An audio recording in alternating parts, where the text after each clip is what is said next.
Today's interview is brought to you by Psychotoxin Press, www.psychotoxin.com. I don't care what your flavor of horror in, whether it be novellas, short stories, or full-length novels, they have it, with thousands of selections to choose from, all written by indie authors. And also, great news! Use this promo code HorrorRealm10 and you'll get 10% off in your first order. And make sure to tell them that the Horror Realm sent you. Go down that link in that subscription box, click on it, put in that promo code HorrorRealm10. Check it out. Psychotoxin Press.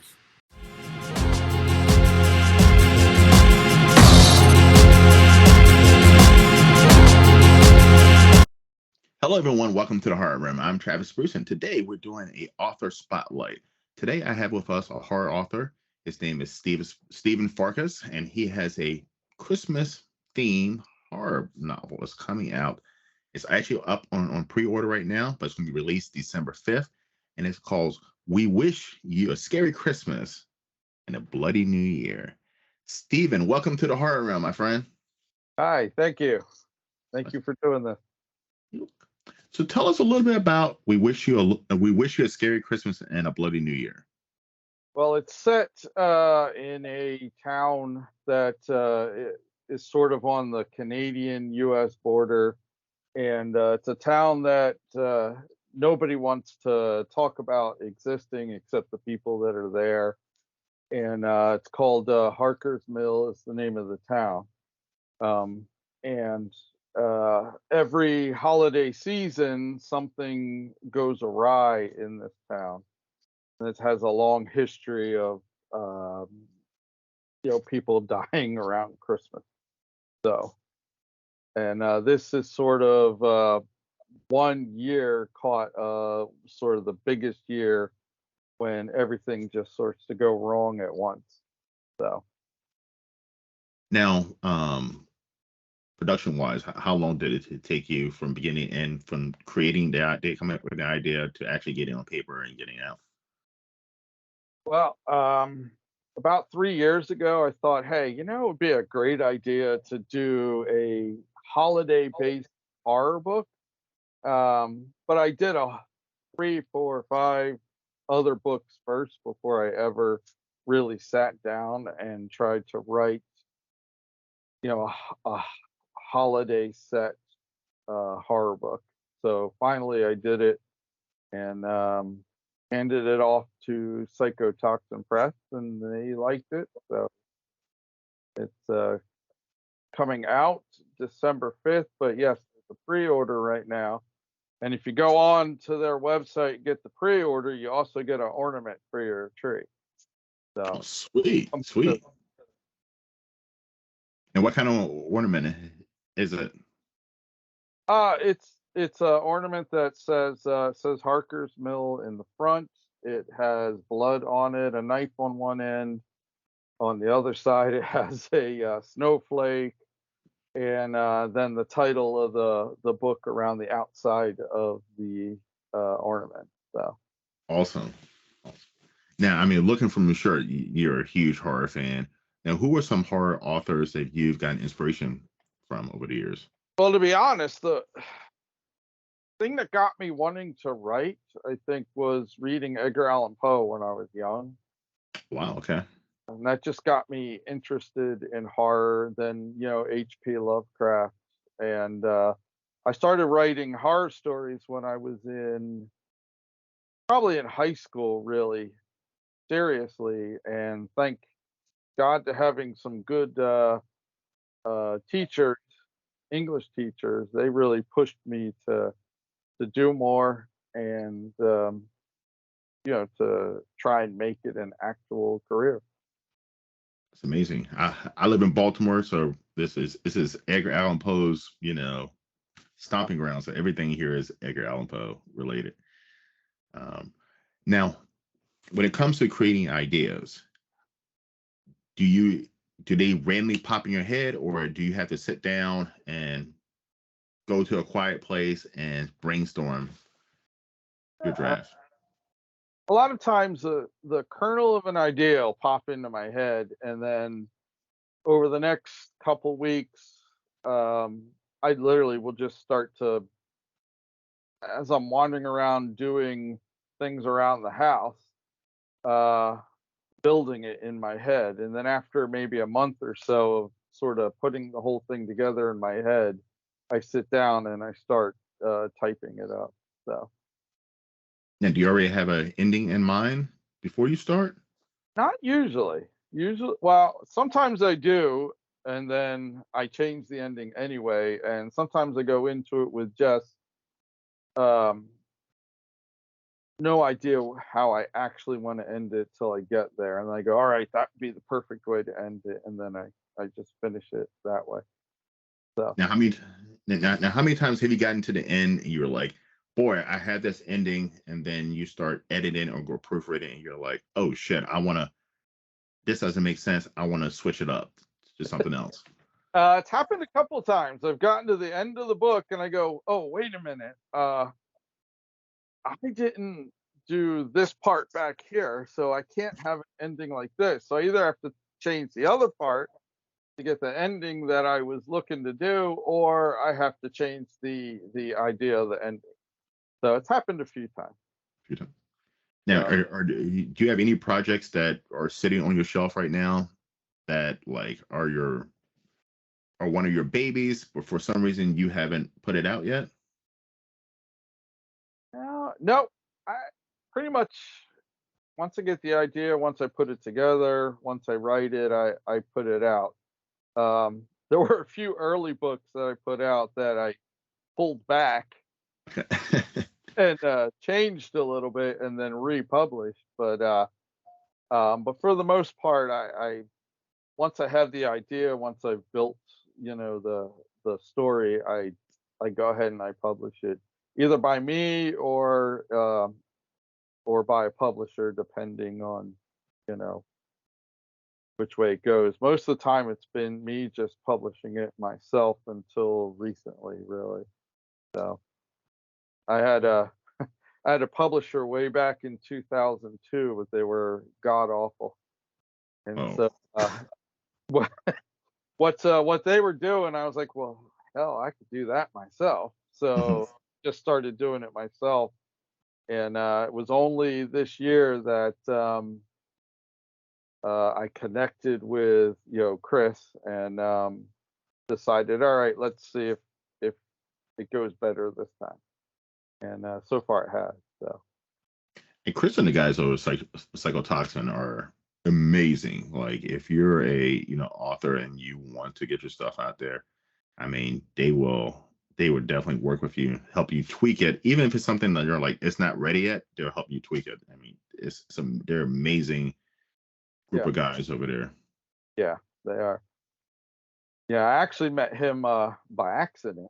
Uh, Really? I do I do a horror book festival every year in Asbury Park, Okay. and Mia Dahlia had contacted me that she wanted to come. So I said, okay, great. So I added her on. Next thing you know, I got a message from Christopher who said, "Oh, we publish Mia sometimes. Are you looking for a publisher to come?" I said, "Sure, I absolutely." I've never had a publisher ask to come before. So I was like, and that was how I met him, which turned into me doing a couple of the iTale stories with him, and then now up to my third book with him, all in 1 year. So Wow. uh, I actually interviewed Mia a couple days ago. Amazing, amazing author, an amazing woman as well. yeah, yeah, that was sort of by having her come, and I guess because she had already been published by Psychotoxin, they were like, "Hey, can we come to the festival too?" And that was how I met Chris. So, and the rest is history. Now, is it easier for an author to get the work out now in 2023 compared to 2002? Sure. Yeah. I mean, if you're gonna do it yourself, you can get it out very easy through KDP, Lulu, um, and there's a couple other ones that I don't remember the name of now, but you go to them. It's really self-publishing through them, and then it's very easy. It's almost too easy, I guess, to get you. So. So what are some challenges with self publishing Ah, you ran into?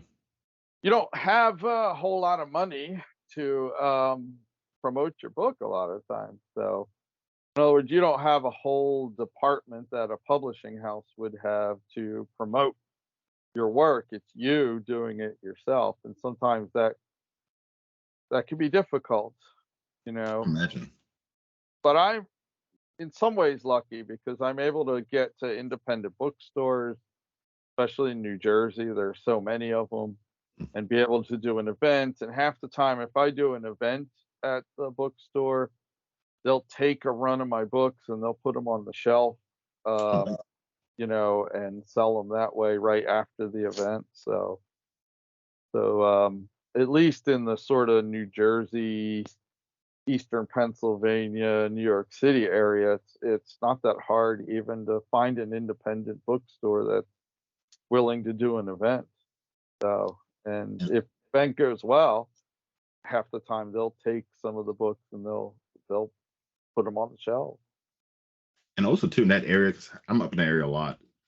There's a lot of horror conventions too, and there's a lot of horror author conventions. A lot of conventions that Yeah. that it's a way to get your name out.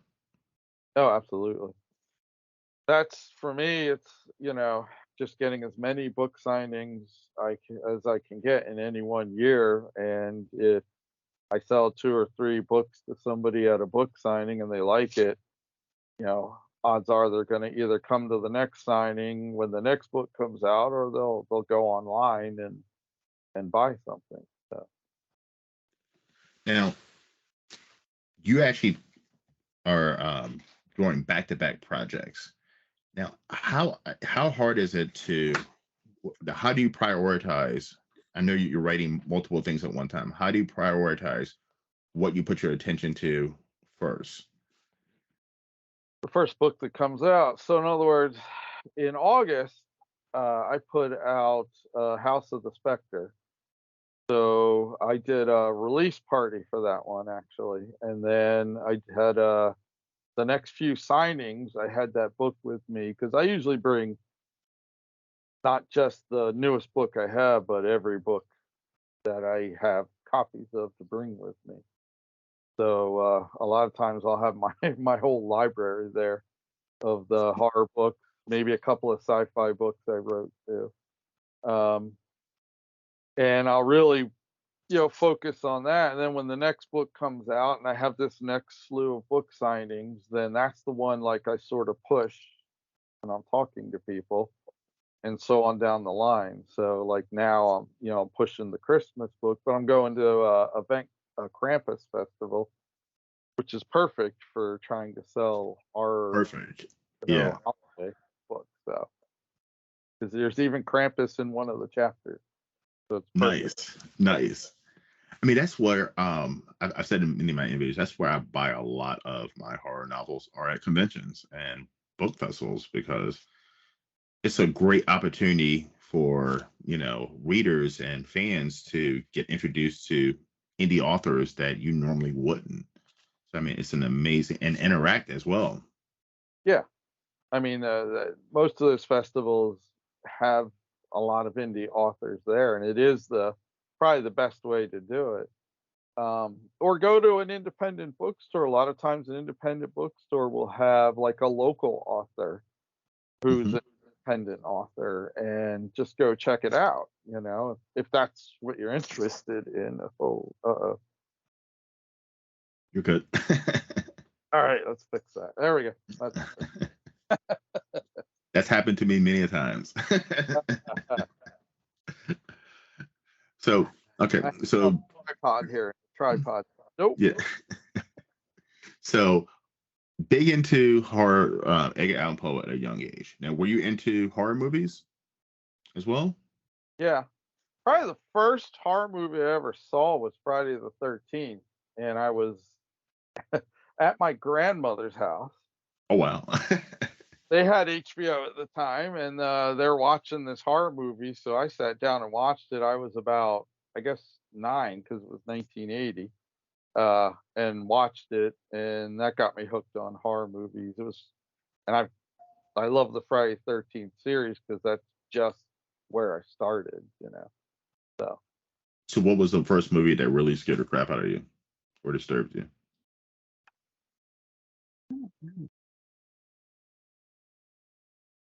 you know, I'd have to think about that. I really don't.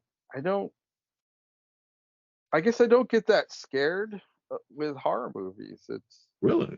I mean, yeah, yeah. Sometimes I guess the ghost ones sometimes will catch me because then I'll Oh be yeah. with the dog in the dark and I'll be like, can we move faster? It's dark out here.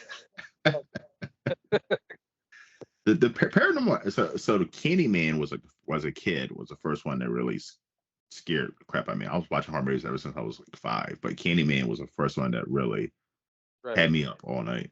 But like as an adult, anything like you said, anything paranormal freaks me out because after watching it, I'm like any noise in my house, I'm like, what the fuck is that? You know? Yeah.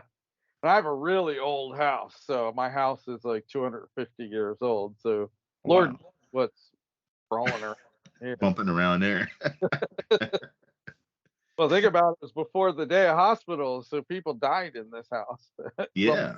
you know, They had funerals and everything in Private House. try not to think of that. And of course, there's a church right next to it. So. Yeah. So, all right. So what are some modern authors, horror authors that you've came across recently and you're like, wow, I enjoy their work? I would say Tim Meyer. I like his stuff, and Frank Edler because his horror is not just horror. Sometimes he adds a little comedy into it, so it's a little different, and I like. You know, I'm looking forward to reading the newest book he has. It's like about a hamburger shop that I is saw haunted. that. So yeah, Yeah. so I'm like, so I said to my wife, you know, Christmas present. I want. I mean, like, I'm a huge horror movie fan of horror movie channel, but I love reading, like, and it's especially with my Kindle that I just got, like a year or two ago. It's made it so much easier to be able to have numerous books and on there instead of. I mean, I do have quite a few autograph books on my bookshelf. So I do like paper copy books, especially when I go to conventions. I love to get the author to autograph the book. But like with the Kindle, I'm able to I have the Kindle Unlimited where I can read as many books as I want, for a small fee, and it takes up hardly no space. So it's definitely, reading. I think it's, I was reading something that says that Americans are reading less now more than ever. Yeah, And whether it be paper bound, electronic, as long as people are reading, especially kids, I mean, I'm all for it. yeah. Whatever, whatever you're interested in. I do not like Kindles. I would rather have the Really? comic book in my hands. That's just me. Mhm. But then, like, my wife buys everything on Kindle, so you know, it is. I guess just whatever your opinion is, whatever you prefer. I just prefer to actually have the book in my hands. So that's just my thing. I'm not a Kindle person. So, And have but you I know noticed with you are. So just not me. yeah. Yeah. Now have you noticed with your own book sales, have you noticed, is it 50-50, or do you see more people buying Mostly, the actual physical copy or over the mostly Kindle online. My sales, at least it has been. So, um, and the interesting thing is that the country that buys the majority of my books thus far is not the United States. It's actually Australia. So Really? yeah, yeah. Australia, then England, then the US is fourth or fifth, somewhere down the line. So uh, Wow. not that I would ever be able to afford to go to Australia, Yeah. but you know, and I really don't know for sure about the psychotoxin books because I don't really get to see that. But the Mhm. dependent books, I can go on and look, all right, where did it sell? Where did it sell? It tells me the country that it was in, and whatever reason, it'll go Australia, Australia, Australia, England, Australia, US, come in out of the blue. So Now, how does that feel as an author to know that people on the other side of the world are reading your work? it's awesome. What I can't figure out is why. I guess because some of my books are very schlocky, and I Hmm. feel like, if you look at the Australian like horror movies, and they're kind of that way too. So maybe that's just a interest that they have. They want sort of they like the B horror idea of some of my Yeah. books. So you know, and maybe Americans don't. I don't know. Mhm. Or That's they're like you said, less and less people in the U.S. are reading. reading, unfortunately. Like So it's like like even with YouTube, I'm able to see where my views are coming from, and mhm, majority of my views come from Germany, which is interesting. I'm like, okay, and it's like Germany, Canada, and then United States is number three. So I'm right. like, that's interesting. Yeah, I'm surprised because I feel like the United States has become very visual and Hmm. not as it's funny because if I go to like a Comic Con, people will come up and they like the covers, and then they'll flip through it and see that it's words and not pictures, and they'll put the book down and walk. They wanted a graphic novel. I'm like, that's not really my thing. So Yeah. um, the very first book signing I had was back in 2010, and it was in a little bookstore in Asbury Park called Paranormal Books and Curiosities. They're the ones that actually do the Krampus Festival that I'm about to do in December. And I'm sitting there, and this woman comes in. She's probably in her early 20s, I guess. She picks up one of my books. We talk about it for about 15 minutes, and then, like, I'm thinking, well, I guess she wants the book. Yeah. I'll sign that for you. And she quick puts the book down and says, I can't wait for the movie to come out. I'm like, wait, Uh, what? You can't wait for this the works. every book is turned into a movie, especially if nobody buys it. That Well, was you're hoping that, right? here at a book signing. It was like, oh, can't wait for the movie. All right, so this Krampus festival, now you have me intrigued because Ashbury Park is it's not that far from me. So what happens have you ever been to the Krampus festival before? Yeah, I've done it a couple times. So what happens there? Tell me a little bit about that. Well, it's she has first off Friday night they do films, and they do like a Krampus film festival, and then on Saturday they have like a little village. They close off part of the street, and then a bunch of us are there selling various things. Like usually I'm the only author there, but there's other people there selling, items. They're either Krampus items or they're just Christmas items with a horror theme.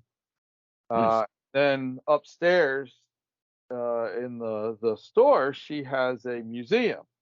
So people will go up to the museum and check that out. And then down the street, there's a place called the Capitoline Basement, and it's like a basement bar area, and there'll be bands playing there, sort of horror centered bands playing. So Nice. it's like Friday night, then Saturday, and then Sunday it ends with being able to have brunch with Krampus. So you come in, Oh. dress as Krampus, and you have brunch with them. So All right, so I might be taking the ride down having the up for that. pancake breakfast with Santa Claus, except it's Krampus. Campus. I might have to check that out. I'm being serious. I might have to check that out. That sounds fun. That sounds So up my speed. oh yeah, it's a Mm. blast. So All right. So, Stephen, this is the fun part of the interview. I'm going to ask you 3 horror questions. uh, Are you ready? okay. All right. What is your favorite horror movie of all time? Of all time, All time. probably I could say The Exorcist, I guess. That's a I lot of people's number one. I really enjoy that. I'm torn between The Exorcist and the first Friday the 13th, Okay, because the first Friday 13th was almost like a mystery too. Like it was. it was before Jason, so it was a very different idea than what it became. And of course, like I said, the things like the demon and the devil, those and hauntings, those things are the one things that I think sometimes I get nervous about. So Because you're like, it could be real. You know what I mean? Like, because they already put the based on a true story in front of those movies, and like, how yeah, true are those stories? Yeah. yeah, like the what is it? One from New York. Oh, just Oh, the Amityville. Phil Horror. Yeah, Yeah. that's a true story. Mm-hmm. How true story it is, but Yeah, you don't know how true it is, but you're like, well, shit, because something like that really happened. yeah, Yeah. true, yeah. Second That question. walking around my creepy old house over here. Oh. All right, ready for the second question? Sure. All right. What horror novel are you reading right now? Ooh, right now I am reading Stephen King's Cycle of the Werewolf. Okay. So it's one of my favorites. I had lost it and then I finally found it again. And I'm like, oh, I'm gonna read. So that's just the timing. And here's the final one. What horror director or filmmaker would you, if you had to pick one to, let's say, direct We Wish You a Scary Christmas and a Bloody New Year, who would you pick? Eli Roth. Oh, that's a good one. Why Eli? Well, I just saw Thanksgiving. Fun, right? And I'm like, hey, well, why not? If he can do that for that, he can do it for me too. So I've That was always a fun movie. I like his show too, the history of horror movies and things. And I've always liked Eli.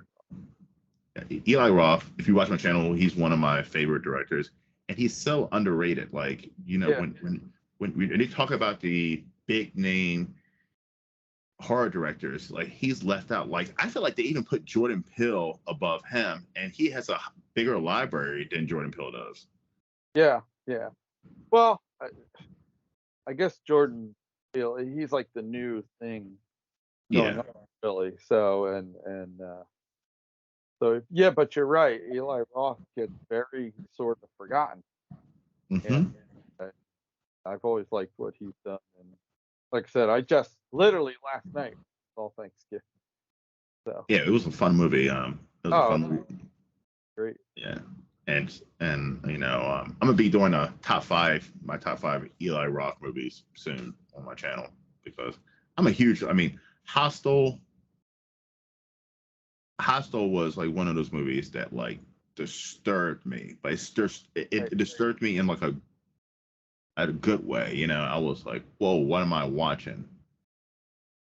Well, not even that, but again, you talked about like that could really happen. I'm It thinking, could really happen. That's all of his. that's I mean, you know, and that's a lot of his movies. It's like real life scenarios. yeah, yeah. I could imagine like somebody like some millionaire going, "Oh, I'll pay $1 million to get to kill somebody." Yeah, that's not that far from reality. And when I was in my early 20s traveling the world, yeah, I would have followed any piece of hot ass to a hotel and probably got murdered. Yeah, Yeah. exactly. Yeah, but that's it. I would have been the victim. Yeah, I would definitely been the victim easily in those movies. I would have been okay, let's go, and Yeah. then been drugged and tied up. Yep. Well, Steven, where can everyone find you, my friend? They can find me on my social media. I'm on Facebook. I'm on Twitter. I'm on or X, whatever it's called now. Instagram, and on any one of those social medias, it has like my link tree account that takes you to every social media, takes you to my author page, and all of my books. So Awesome. And listen, everyone, go over to psychotoxin.com and go ahead and pre-order your copy of We Wish You a Scary Christmas and a Bloody New Year. you have to go into it says our bazaar. Our Literally bazaar. like a shopping bazaar. Okay.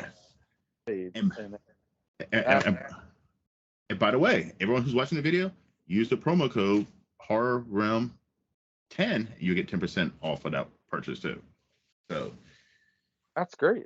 I didn't even know that. Yes. Stephen, it's been an absolute blast having you on, my friend. You're more than welcome to come on anytime. And I'm probably going to see you at Krampus. Okay. Next month. Yes. So I'll come by and say hi. Maybe they'll let you run your podcast there. You should ask them. Well, I want to do a video walkthrough. So I do a lot of video walkthroughs of like events and so forth. So I'm going to call and ask if she'll allow me to just do, a video walkthrough. Yeah. Talk to some of the vendors and do a video walkthrough at the museum as well. Yep. Her the owner's name is Kathy Kelly, and okay. She's a really good person. She probably would love that just to promote the festival and the store. So. Awesome. I'm gonna contact her tomorrow. So that's on my list of things to do because I need some more December events. I know there's a flea market coming up. There's like a horror themed flea market in New Jersey that's coming up next in December. Yeah, I think it's run by the. Oh, I see. Yeah, the one in Trenton, the Trenton Punk. I think so. Market. Yeah. Yeah, but I know I'm going to that, and I needed something else to go to, so I'm probably going to go see Krampus. Cool. Yep. See you there. Well, Stephen, thank you once again, and everyone, thank you for coming to the Horror Realm. Please hit that like and a subscribe button. I post videos daily. All right, guys. I'm Travis Bruce. I'll see you guys next time. Take care.